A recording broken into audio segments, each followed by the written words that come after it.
Қаламызды көркейту, абаттандыру жұмыстары қарқынды жүруде. Көп қабатты үйлердің қасбеті түрлі түсті бояулармен сырланып, қала келбетіне ерекше сипат беруде. Қаламызда қасбеттерді күрделі жөндеу жұмыстарына жергілікті бюджеттен 1 миллиард 220 мың теңге көлемде қаражат көзделген. Атап айтқанда Алашахан, Диев, Жеңіс, Ғарышкерлер және Бейбітшілік көшелеріндегі 48 көппәтерлі тұрғын үй күрделі жөндеуден өткізілуде. Мердігер ұйымдар Астана Премиум Строй жауапкершілігі шектеулі серіктестігі және Самха жауапкершілігі шектеулі серіктестігі. Облыс орталығының жаңа келбетке енуіне қала тұрғындарының көзқарасы қандай? Бірге білейік. Әдемі болып салып жатыр, енді бояп, несін бәрі сыртын.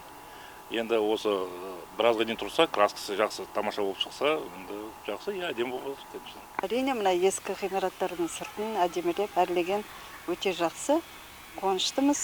Қала өркейе берсін, өне берсін. Үйлердің міне сырттарын ақтеп жатыр, неғып жатыр, әдемілеп жатыр. Осылай әдемілеп, біздің қаламызды көркейтіп, қаламыз өсіп, дамыса жақсы болады. Жақсы ғой ол.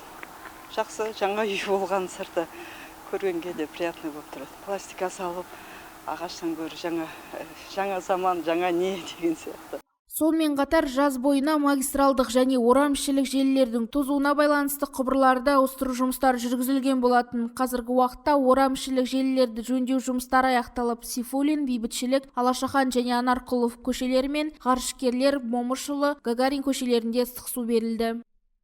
Рахметімізді айтамыз, енді осы апатқа жеткізбей ауыстырғандар үшін. Кешкісін берді, ыстықты да, суық суды да. Қалай істеп тұр, жақсы істеп тұр ма? Бәрі баққа жаман емес. Бұл 92 жылы 110 соп тұрғанда, трассаның бәрін жасаған кім тұғын? Қажымұрат Нағман деген кісі. Күні түні ұйықтамай істеген. Содан бері есептеуіміз қанша жыл болды? 30 жылдан асты. Рахмет деймін оған, өткен мұнаны біліп жатыр мамандардан сұрап. Бір қалың білмемен орап жатыр. Бұл кемінде 50 жылға жетеді дейді. Мәселе сапалы немен ауыстырып жатыр.